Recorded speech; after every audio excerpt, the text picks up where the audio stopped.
बिस्मिल्लाहिर्रहमानिर्रहीम। लास्ट में हम प्रिपरेशन ऑफ बेंजीन को डिस्कस कर रहे थे।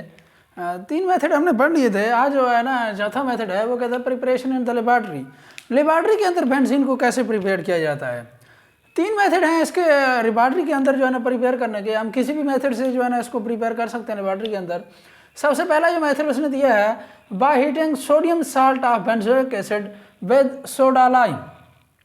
देखें अल्फाज पे गौर करें। By heating sodium salt of benzoic acid. Benzoic acid का फार्मूला होता है, मैं यहाँ पे लिख देता हूँ, यहाँ पे नीचे ही लिख देते हैं। बेंजीन के ऊपर क्या करना है, कार्बोक्सिलिक एसिड का जो है ना फंक्शनल ग्रुप लगा देना। ये एक बेंजोइक एसिड है, बेंजीन के साथ कार्बोक्सिलिक एसिड लग गया जी। ये क्या है, बेंजोइक एसिड है। उसने क्या कहा है, sodium salt of benzoic acid. इसका हमने क्या बनाना है, साल्ट बनाना है, सोडियम साल्ट बनाना है। किस चीज़ का, बेंजोइक एसिड का। अच्छा साल्ट कैसे बनता है, क्लास 10th के अंदर आप पूरी डिटेल के साथ पढ़ चुके हैं। एसिड का जब भी हम बेस के साथ रिएक्शन करते हैं तो उसके नतीजे में हमें क्या मिलती है, साल्ट मिलता है और वाटर मिलता है। देखिए मैं एक एसिड लिया हुआ है, उसने यही शर्त की है बेंजोइक एसिड का साल्ट होना चाहिए। इसको मैं क्या करता हूँ, एक बेस के साथ इसका रिएक्शन कराता हूँ। सोडियम हाइड्रोक्साइड बेस लिए क्योंकि उसने यही शर्त लगाई है कि sodium salt of benzoic acid होना चाहिए। मैं इसका बेस के साथ रिएक्शन कराता हूँ। जो ही इसका बेस के साथ रिएक्शन कराता हूँ तो ये क्या बनती है जी, ये हाइड्रोजन क्या हो जाता है, इसके साथ रिप्लेस हो जाता है। यहाँ पे सोडियम आ जाती है, COONA बन जाता है और वाटर का मॉलिक्यूल क्या हो जाता है, रिमूव हो जाता है। ये साल्ट बन जाता है, sodium salt of benzoic acid. और ये क्या बन जाता है आखिर में, ये चीज़ लिखी है COONA। मैं इसको फिर यहाँ पे लिख देता हूँ, COONA प्लस H2O। ये देखिए ये एक साल्ट बन गया और उसके साथ साथ क्या हो गया जी, वाटर का मॉलिक्यूल रिमूव हो गया। अब यहाँ पे भी कुछ ऐसा है, वो कहता है by heating sodium salt of benzoic acid with soda lime. अच्छा सोडा लाइम क्या होता है, बेसिकली ये एक मिक्सचर है। मैं यहाँ पे ही लिख देता हूँ, मिक्सचर ऑफ, किस चीज़ का मिक्सचर है जी, sodium hydroxide plus calcium oxide, जिसे लाइम कहते हैं आप लोग। सोडा लाइम बेसिकली एक मिक्सचर है किस चीज़ का, sorry NaOH, sodium hydroxide. Sodium hydroxide plus calcium oxide का क्या है, सोडा लाइम एक मिक्सचर है। अच्छा जब इसका रिएक्शन कराया जाता है, जब इसको हीट किया जाता है बेटा, तो फिर क्या होता है, Na2CO3। ये कुछ इस तरह जो है ना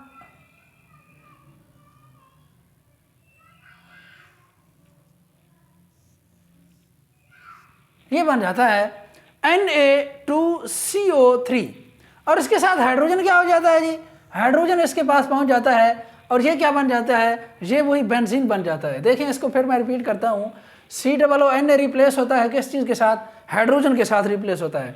यहाँ पे पहले एक सब्स्टिट्यूएंट लगा हुआ है COONA। हमने क्या पढ़ा है, ये COONA क्या होता है, ये बेसिकली एक सब्स्टिट्यूएंट है। हमने हाइड्रोजन को रिप्लेस करके ये चीज़ लगाई थी। ये पहले लेक्चर के अंदर भी मैंने बताया था। यहाँ पे बेसिकली क्या होता है, इसका फार्मूला अगर मैं इसको थोड़ा ओपन करके लिखूँ, ये CH होता है, ये भी CH है, ये भी CH है, ये भी क्या है CH है, ये भी क्या है C&H है। अब देखें यहाँ पे जो हाइड्रोजन था उसको मैंने रिप्लेस किया, इसकी जगह पे क्या लगा जी, COONA। अब क्या होता है, अब जो ही Na2COONA इससे रिमूव होता है, एज ए सब्स्टिट्यूएंट जो है ना रिमूव होता है, ये हाइड्रोजन जाके यहाँ पे आके अटैच हो जाता है, तो ये क्या बन जाता है, CH बन जाता है। या इसको ऊपर लिखना चाहें, साइड पे लिखना चाहें, जहाँ पे मर्जी लिख लें। ये वही C6H6 है और उसके साथ क्या बना है, Na2CO3 बना है जी। उसके बाद है जी फ्रॉम फिनोल। अच्छा ये इंपॉर्टेंट शॉर्ट क्वेश्चन में पूछता है, how well we convert phenol into benzene. काफ़ी बार उसने ये शॉर्ट क्वेश्चन पूछा है और बहुत ही आसान है, कोई मुश्किल चीज़ नहीं है इसके अंदर। How will we convert phenol into benzene. Benzene को, हाँ फिनोल को जी जो है ना बेंजीन के अंदर कैसे कन्वर्ट किया जाता है। इसका आपने क्या कराना है, फिनोल को जब हम इसका जिंक डस्ट के साथ रिएक्शन कराते हैं, जिंक डस्ट। अच्छा ये चीज़ें मैंने आप लिख लेंगे, ये जो है ना कि जिंक डस्ट के साथ जब हम फिनोल का रिएक्शन कराते हैं, ये थ्योरी आप खुद लिख लीजिएगा। असल चीज़ रिएक्शन होती है, रिएक्शन अगर आप नहीं लिखेंगे तो 0 मार्क्स मिलेंगे आपको। अगर थ्योरी नहीं लिखेंगे तो इस चीज़ से ऊपर वो थोड़ा बहुत कंप्रोमाइज़ कर जाता है। उसको पता होता है कि रिएक्शन लिखा हुआ है, बच्चे के पास शायद टाइम नहीं था, उसने थ्योरी नहीं लिखी। रिएक्शन लिखना मस्ट है, अदरवाइज आपका यू विल बी जो है ना आपके लिए मुश्किल बन जाएगी, वो 0 मार्क्स देगा, बिल्कुल क्रॉस कर देगा। थ्योरी आप बेशक जितनी मर्जी लिख लें, ऑर्गेनिक केमिस्ट्री के अंदर आपने रिएक्शन मस्ट लिखना है। अच्छा जी, उसके बाद ये देखें, ये जो ऑक्सीजन है इस जिंक के साथ मिलकर क्या बना देती है, जिंक ऑक्साइड बना देती है, और हाइड्रोजन वैसे का वैसे रह जाता है जो कि इस फॉर्म में मौजूद होता है CH। यहाँ पे पहले से CH मौजूद है, यहाँ पे भी CH है, यहाँ पे भी CH है। ये देखें C6H6 किस चीज़ का स्ट्रक्चर है जी, ये एक बेंजीन का स्ट्रक्चर है, आपको पता है। और उसके बाद क्या है, जिंक ऑक्साइड बन जाता है, ZnO जिसे कहते हैं आप लोग। इसको थोड़ा इधर क्रॉस कर लें। अच्छा, उसके बाद जी थर्ड मेथड है by hydrolysis of benzene sulphonic acid. Hydrolysis का क्या मतलब होता है, हाइड्रो का मतलब है वाटर एंड लाइसिस का मतलब है ब्रेक डाउन। वाटर की ब्रेक डाउन होती है बेसिकली इसके अंदर बेंजीन सल्फोनिक एसिड। बेंजीन के अंदर ऊपर क्या लगाया हमने, सल्फोनिक एसिड। एसिड हम इसीलिए कह रहे हैं क्योंकि इसके पास हाइड्रोजन मौजूद है, सल्फोनिक SO3 ग्रुप की वजह से है। बेंजीन वैसे बेंजीन का स्ट्रक्चर है, बेंजीन सल्फोनिक एसिड इसे कहते हैं। अच्छा, वाटर की ब्रेक डाउन होती है बेटा, देखें वाटर यहाँ से ब्रेक होता है, जो ही वाटर यहाँ से ब्रेक होता है, ये देखें, ये अब क्या होगा, ये बेसिकली SO3 इसके साथ मिल जाता है, H2SO4 बना, SO3H और OH क्या मिला देते हैं, H2SO4 बना देते हैं, सल्फ्यूरिक एसिड बना देते हैं। और ये हाइड्रोजन क्या होता है, ये हाइड्रोजन इसके पास पहुंच जाता है, और ये हाइड्रोजन जो है ना यहाँ पे C6H6 की फॉर्म में ये एक बेंजीन का स्ट्रक्चर बन जाता है। और ये किसकी मौजूदगी में रिएक्शन हो रहा होता है, हाइड्रोक्लोरिक एसिड की मौजूदगी में रिएक्शन हो रहा होता है। जब हम इसको बॉयल करते हैं उसके बाद ये रिएक्शन होता है। ये थ्योरी फिर भी आप बुक के अंदर भी मेरे ख्याल में लिखी हुई है, तो आप खुद भी लिख सकते हैं, आप अपनी मर्जी से बेशक इसकी जितनी हेडिंग बनाना चाहें इसकी कंडीशन की हेडिंग बना के ये चीज़ लिख दें।